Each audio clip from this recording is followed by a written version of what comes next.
Hello বন্ধুরা, আমার মুরগির খাবার শেষ হয়ে গেছে। তো আমার কাছে বাজেট কম, অল্প টাকা আছে, আমার কাছে বেশি টাকা নেই। এখানে 250 টাকা দিয়ে 5 কেজি বসিয়ে নিয়েছি, 3 কেজি বসিয়ে নিয়েছি।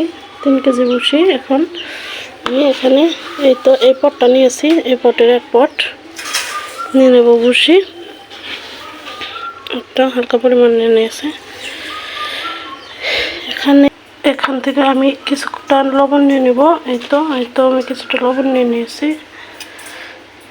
আর আমি এখানে ভাতের মার নিয়ে নিয়েছি। ভাতের ফেনা যাকে বলে, আমরা গ্রামীণ ভাষায় ফেনা বলে, আপনারা কেউ কী বলেন জানাবেন অবশ্যই। গরম গরম ভাতের ফেনা দিয়ে মেখে নেব।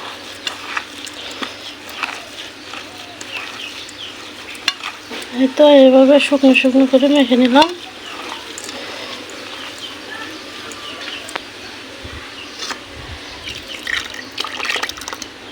এখানে পুরোটা দিয়ে দেবো, একটু মাখা মাখা হবে।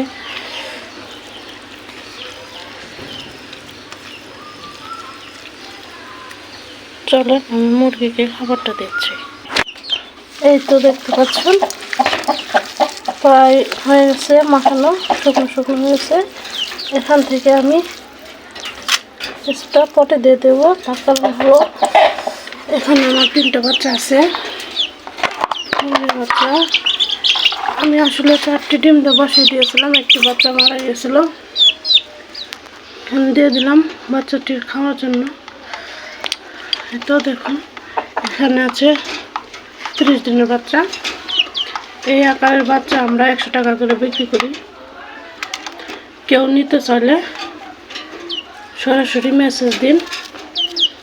আমার এখানে একটি মুরগির বাচ্চার পায়ে একটি সমস্যা হয়েছে।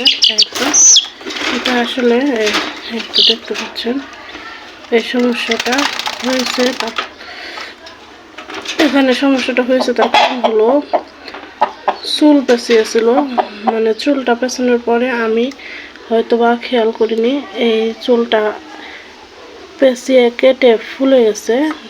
এই তো এখান থেকে আমি চুলটা সরিয়ে তারপরে কিছু বায়োটিন দিয়ে দিয়েছি। এখন ইনশাল্লাহ আগের যাতে একটু কমে গেছে, মোটামুটি ইনশাল্লাহ সেরে যাবে।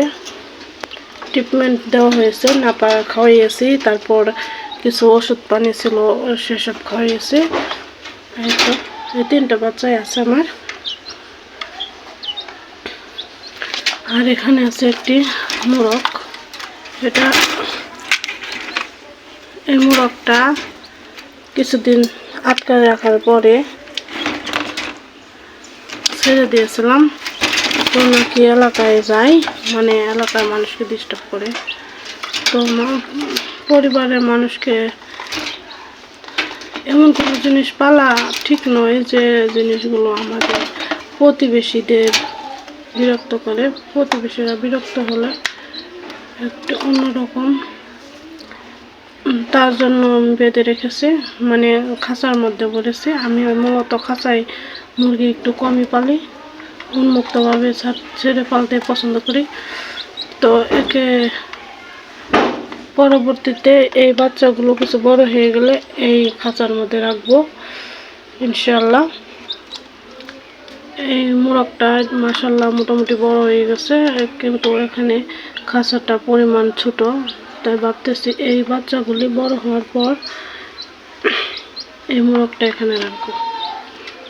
তো চলেন দেখি আমার হাঁসগুলো কি করছে। এই তো এখানে আমার হাঁসের কালকের সন্ধ্যার খাবার ছিল, তার মধ্যে আমি দিয়ে দিলাম বড়শিটা মাখিয়ে। এখানে ছিল ভাত, বিকেলবেলায় খাবার দিয়েছিলাম। রাত্রে বেঁচে যাওয়া ভাত আমি এর মধ্যে রেখেছিলাম। এটি খেলেই আশা করি আমাদের হাঁসে হয়ে যাবে। অল্প কিছু হাঁস সেল করে দিয়েছি। আমার মোট 5টি হাঁস আছে, 2টি বাচ্চা আর একটি বড় হাঁস। এই হাঁসটি বিক্রি করব, কেউ নিতে চাইলে মেসেজ করবেন। এটি পুরুষ হাঁস। তো একই খাবার আমি আমার খাসিকে দিয়ে দিচ্ছি। আমার খাসি দেখুন কীভাবে চেটে পুটে খাচ্ছে। হলো কি, একটি দুইটি খাসি আমাদের গ্রাম অঞ্চলে আমরা পালি, কিন্তু এখানে কোনো ভ্যাকসিন দেয় না, ভ্যাকসিনের কোনো ব্যবস্থা নেই দু একটি খাসির জন্য। আমাদের আশেপাশের বাড়িতে প্রায় 15টা 20টা করে ছাগল আছে।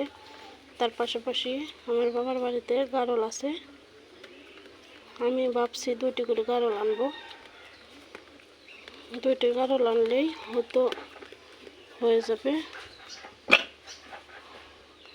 কিন্তু গাড়ল তার আগে তো গাড়ল রাখার জায়গাটা দরকার। এই সাধারণ ভুসি, কিছু কিছু গাছের লতা পাতা খাওয়িয়েই এই ছাগলটা পালা যায়। তো দেখতে পাচ্ছেন নর্মাল খাবারই দিয়েই আমি ছাগলটা পালি।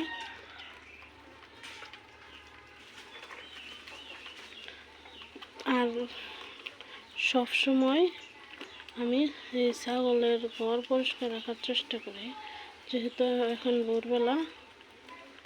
এখন ঘরগুলো পরিষ্কার করে নেব, আরেকদিন আপনাদের সাথে শেয়ার করব। তো সবাই সুস্থ থাকুন, ভালো থাকুন, আল্লাহ হাফেজ।